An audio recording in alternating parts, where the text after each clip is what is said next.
नमस्कार दोस्तों, मैं आपका भाई केजरीवाल। कैलाश चला गया। कैलाश आज डीटीसी की लाश के ऊपर पैर रख के चला गया साथियों। ये तो कोई अच्छी बात नहीं है। परिवहन मंत्री बना रखा था, परिवहन, यानी उसने खुद भी नहीं करी वहन। ये तो कोई अच्छी बात नहीं है साथियों। वो छोड़ के चला गया है। उसको लग रहा होगा कि मैं चला गया हूँ तो पता नहीं क्या हो जाएगा। कुछ नहीं होने वाला।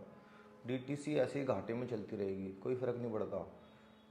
तूने कोई उसको ऐसा उबार नहीं दिया था तूने कि भाई बहुत डीटीसी कोई एयरलाइन से भी ज़्यादा कमाने लग गई थी। ऐसा नहीं था, घाटे में ही चल रही थी। जो और भी आएगा वो घाटे में ही चलाएगा। पूरी डीटीसी घाटे में चल रही थी, फायदे में तो खाली मैं था।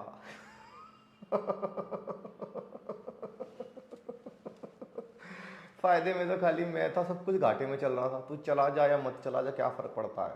इसको लग रहा हो कि मुझे तपा के जा रहा है, साथ ही में तपने वाला नहीं हूँ। बहुत मोटी खाल हो चुकी है यहाँ से, बहुत बेशर्म हो चुके हैं हम लोग।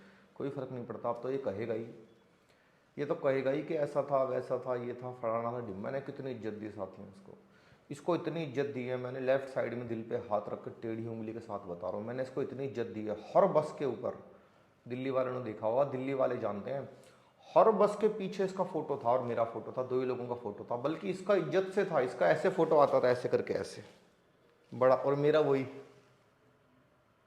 ऐसे दोनों के फोटो लगे हुए थे। टेक्निकल प्रॉब्लम कहाँ ही है। आपने हम दोनों का फोटो डीटीसी की बस के पीछे लगा हुआ देखा हुआ। जिस तरफ इसका फोटो था बस वहां से टेढ़ी हो गई थी साथियों। बस ऐसे डीटीसी झुक के चलती थी, एक तरफ से टेढ़ी टेढ़ी। सारे दिल्ली वाले डरे हुए रहते थे कि हमारे ऊपर ना गिर जाए, हमारे ऊपर ना गिर जाए। जहाँ इसका फोटो लगा था, मुझे उसी दिन से कुछ वास्तु दोष नजर आने लगा था। वैसे वास्तु, ज्योतिष, इन सारी चीज़ों पे मैं ये हिंदू टाइप की चीज़ों पे बिल्कुल विश्वास नहीं करता। हाँ, चुनाव आ रहे हैं थोड़ा बहुत कर लेता हूँ। तो मुझे उसी दिन से वास्तु दोष नजर आने लगा था कि ये क्या है। ये जिधर इसका फोटो बनाया उधर से डीटीसी झुकने लग गई। डीटीसी कर्मचारियों ने बहुत बड़े बड़े आंदोलन कर दिए। अभी जंतर मंतर पे भी कर उन्होंने। अभी डीटीसी ऑफिस के बाहर भी कर दिया उन लोगों ने। तो ये डीटीसी के कर्मचारियों का दबाव उसके ऊपर बना। ये लोग मेरा इस्तीफा लेना चाहते थे। मैं तो पहले ही दे चुका हूँ, अब बचा था ये। अब जब मेरा इस्तीफा हो चुका है तो तेरा कैसे रह जाता। तेरा तो होना ही था, तुझे तो छोड़ के जाना ही था। इसको लगता था कि इसको बना दूंगा मैं मुख्यमंत्री।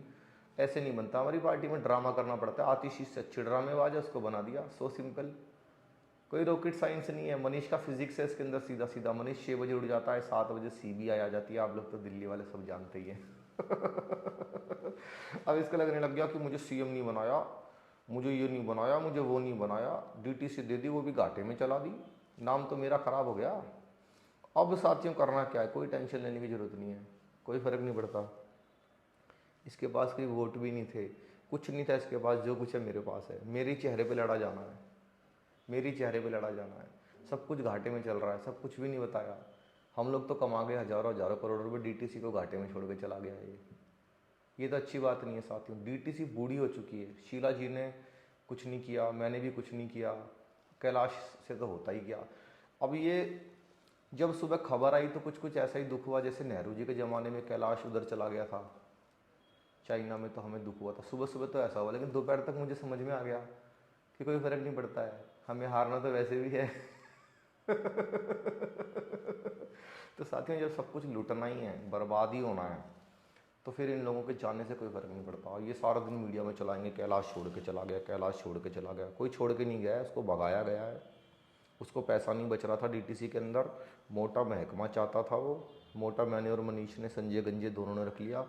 इनको नहीं मिलने वाला। वो भी ले गई, काफ़ी ड्रामे करके ले गई। इनको ये समझ में आना चाहिए कि हर विभाग में कमाया नहीं जाता है। कुछ विभाग लूटने पिटने के लिए होते हैं। इतनी सारी गाड़ियाँ चला दी। ये चाहता था कि ऑडी वन, जैसे मैंने गाड़ियाँ चलवाई ऑडी वन में, सरकार भी ऑडी वन पे चले। एक दिन आतिशी को बना दे, एक दिन इसको बना दे, एक दिन इसको बना दे। ऐसे नहीं चलता। छोड़ के जिसको जाना है चले जाओ, मैं 1 रुपया किसी को नहीं देने वाला। जो जेल काटे हम, हिस्सा दे दें इनको। साथियों, ऐसा तो नहीं हो सकता। एजुकेटेड आदमी, अगर मैंने जेल काटी है, संजय गंजे ने जेल काटी है, तो उसको कैसे दे सकते हैं। ये लोग हिस्सा मांगने आ जाते हैं, तो हिस्सा कोई नहीं होएगा। डीटीसी के इतने हिस्से हो चुके हैं, सीएनजी पे चलवा कर देख ली, लो फ्लोर चलवा कर देख ली। केंद्र सरकार लाई, उसको हमने अपना बता दिया। नई नई बसें आई, उसका भी हमने कचरा कर दिया। उसकी जिम्मेदारी कौन लेगा। इसी को तो लेनी चाहिए थी ना, कैलाश को ही तो। कैलाश कह रहा हो तो कोई तो लेनी चाहिए थी। एलजी ने इतनी इतनी नई नई बसें दे दी हमें, कचरा कर दिया उसका साथी ने। कचरा कर दिया, लो फ्लोर बसेस का कबाड़ा कर दिया, एसी का कबाड़ा कर दिया। समझ में नहीं आता दिल्ली कहाँ जा रही है। अब अगर दिल्ली भी कहीं जा रही है तो तुम भी चले जाओ, कैलाश भी चला जाए, क्या फ़र्क पड़ता है। जब यहाँ से खाल मोटी हो गई है, बेशर्म हो गए हम लोग, तो कोई फ़र्क नहीं पड़ता। सारे दिन भौंकते रहो तुम लोग, वो चला गया, वो चला गया, वो चला गया, कोई फ़र्क नहीं पड़ता, कोई दिक्कत नहीं है मुझे। अभी भी बहुत से लोग मेरे साथ हैं। कौन लोग हैं तुम्हें तो बताइए।